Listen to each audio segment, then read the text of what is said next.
বেশ কিছুদিন আগে একটা পৈতে বাড়ি ছিল, যেটা হচ্ছে আমার মাস্তো দিদির ছেলের পৈতে। তো আমরা দুপুরবেলাতে গেছিলাম। বাপি আর বোনে মানে আমার পরের বোন যেতে পারেনি, তো অলির জন্য আমরা এখানে অপেক্ষা করছিলাম। অনেকটাই বেলা হয়ে গেছিলো, আমার জন্য বলতে পারেন খানিকটা, আর বোনের জন্য হয়েছে। তো যাই হোক, এখানে আমরা পৌঁছে গেছি। আর এই হলুদ শাড়িতে আমার মাস্তুতো দিদি, আর ওটা হচ্ছেলে ওরই পৈতে, আর বাকি সবাই আছে এখানে। সবাই পৈতে সরঞ্জাম হচ্ছে। এত বেলা হয়ে গেছে কিন্তু তাও তখনও গায়ে হলুদ হচ্ছিল আর কি। এবার অ্যাকচুয়ালি আমি পৈতের কিছুই জানি না, আমাদের বাড়িতে তো কোনোদিন পৈতে হয়নি কারোর। তো সেই কারণে এখানে এসে পৈতে দেখছিলাম। পুরোটাই বলতে পারেন মানে বিয়ের সব কিছু। আর এখানে সমস্ত মাসি মামা সব মাসিরা আছে। এবার আমার সবাই নিজের মাসি মামা। আমার মায়েরা 6 বোন আর হচ্ছে 2 মামা। তো এখানে মেজো মাসি নেই, তার 2 ছেলে, ছেলের বউ আছে। 2 ছেলের মধ্যে 1 ছেলে নেই, বড় দাদা আর 2 বৌদি আছে। এইটা হচ্ছে তত্ত্ব। আর এই তত্ত্ব আমার মামার বাড়ি থেকে এসছে, তাই মাসি দেখাচ্ছিল আর কি। তো এখানে আমি কিছুটা আলাপ করিয়ে দিই। সামনে এই যে এটা আমার বড় মাসি, এটা হচ্ছে সেজো মাসি।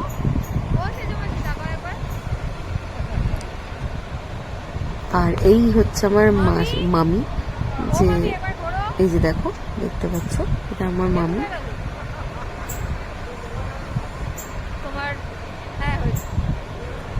আর এইটা হচ্ছে আমার নমাসি, যার মেয়ের ছেলেরই আর কি পৈতে। আর এই দুটোকে আমি খেতে বসিয়ে দিয়েছি, কারণ সেদিনকে আমরা নিরামিষ খাবো। আর এই যে বাবু দেখতে এসছেন ব্রেক, এটা আমার আর এক মাসি, ফুলমাসি। এটা 9 মাসি, ওটা ফুলমাসি, মায়ের ওপরের মাসি ওই ফুলমাসি।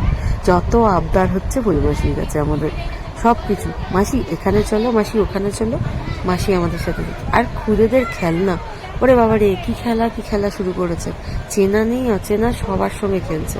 আর আমি ছোট্ট ছোট্ট করে কিছু ক্লিপিং তুলেছি, তোমরা দেখতে থাকো।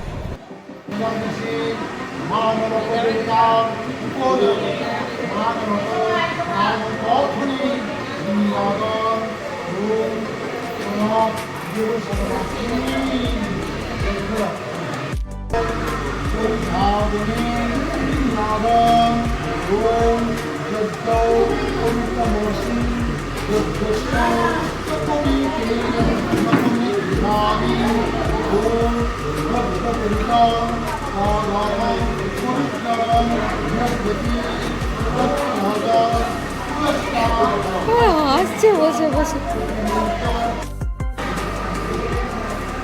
নিজেই বিয়ে করছে? মেয়ে নাকি? হ্যাঁ, মেয়ে হয়ে গেল। ওইখানে গিয়ে বসবে, বসবে।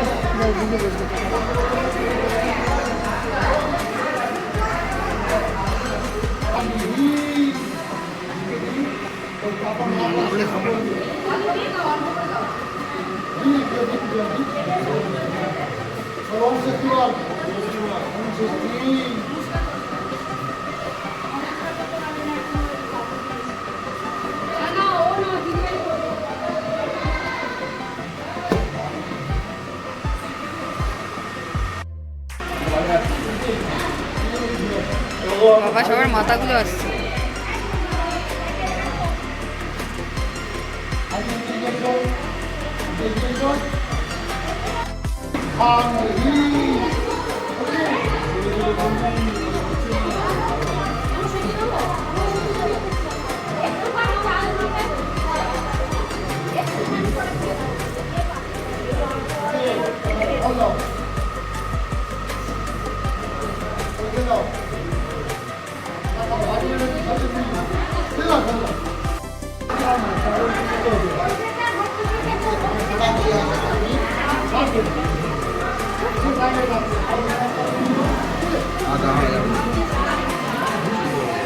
ভালো থাকে না হচ্ছে।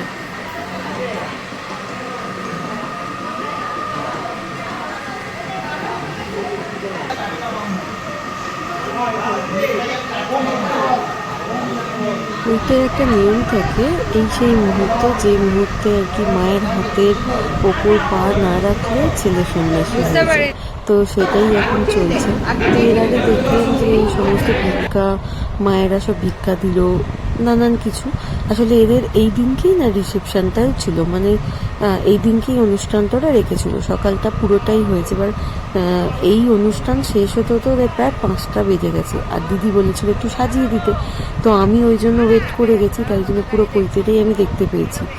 অ্যাকচুয়ালি এখানে না মানে আমার মা সবার ছোট, আর আমার মাই নেই।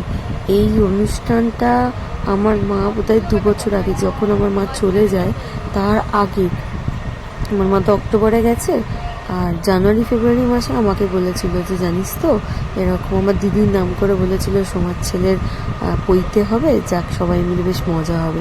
তো আজকে এখানে বসে বসে সবাইকে দেখতে পাচ্ছি। আমার মামার বাড়ির 2জন এখানে নেই, এক হচ্ছে আমার ছোটো মামা আর হচ্ছে আমার মা। তো দুজনেই একই রকমভাবেই চলে গেছে।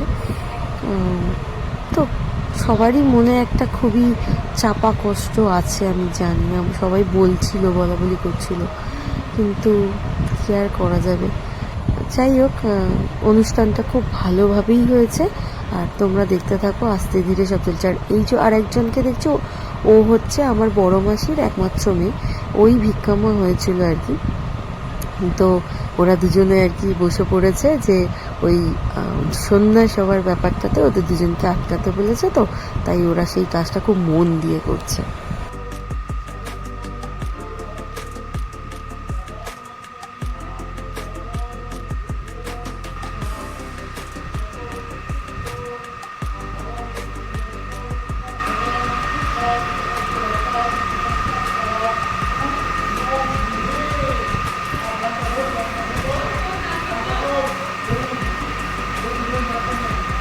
তো ওদের অনুষ্ঠানটা যেহেতু অনুষ্ঠান বাড়িতে হয়েছে, আর ওরা বাড়িতে সাজাগোজা করবে বলে ওরা বাড়ি ফিরবে। তো তার আগে আমি একটু বাড়িতে গিয়ে চাটা খেয়ে আমি দিদির বাড়ি যাচ্ছিলাম। দিদির বাড়ি আমার বাড়ির কাছাকাছি একদম। তো ওকে সাজাবার জন্য আবার যাচ্ছিলাম আমি, যে কারণে আমার পৌঁছতে প্রচুর লেট হয়ে গেছে। তো ওকে গিয়ে সাজা গোজা করিয়েছি খুব তাড়াতাড়ি, মানে 1 ঘন্টাও নিইনি আমি যেটুকুনি। আর ও খুব একটা সাজতে ভালোবাসতো না, বাসে না আর কি, সেই কারণে। আর এই যে দেখো না, বাড়ি চলে এসেছি, এসে এবার গুন্ডামি করছে, খালি এটা নিচ্ছে ওটা নিচ্ছে আর দুষ্টুমি করছে। হ্যাঁ, আমি বলছি তোর মায়ের যদি দেরি হয় তো তারপরে দেখাবো মজা। এই দেখো না কত দুষ্টু, আর কত রাত্রি হয়ে গেছিলো জানো। আমি প্রায় 9:30টার সময় পৌঁছেছি, যখন আমার বোনেরা খেয়ে দিয়ে বাড়ি চলে গেছে। হ্যাঁ, মানে যারা এখানে থাকার তারাই ছিল, আমরা শুধু সেজে গুজে জাস্ট এসেছি। আর এই যে এতে মানে একই জায়গা পেয়েছে না, সমানে দুষ্টু বুড়ির মতো দুষ্টু করে যাচ্ছে। আর আমার পাশে ভাই, আর এটা হচ্ছে আমার এক দাদা। তো তার মধ্যে দিদিকে সাজিয়েছি, কেমন লাগছে একটু প্লিজ কমেন্ট করে জানিও। সব কিছুর মধ্যে খুব দুঃখ চাপা আছে আমাদের সবারই, কি আর বলি, যাকে সব কিছুর মধ্যে জিনিসটা খুব ভালো হয়েছে। তো আমরা যেহেতু নিরামিষ খেয়েছি, তো আমরা একটা সাইডে বসেছি, খাওয়া দাওয়া হয়ে গেছে, আর মাসিরাও পিছনে বসেছে। তো চলো, আজকের ব্লগটা তোমাদের কেমন লাগলো প্লিজ কমেন্ট করে জানিও, আর ভালো লাগলে একটা লাইক শেয়ার অ্যান্ড সাবস্ক্রাইব করে নিও। আজকের মতো টাটা, আর মেনুটা তোমাদের দেখিয়ে দিলাম। Bye, good night, sweet dreams.